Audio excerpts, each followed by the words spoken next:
First, the materials for the tractors are prepared in the factory. The materials arriving at the factory are subjected to quality control and are prepared for use. First, the materials for the tractors are prepared in the factory.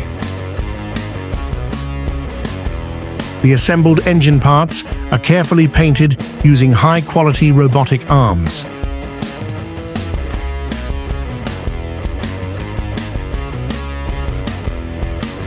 The parts that come out of the paint are checked and the assembly phase is started.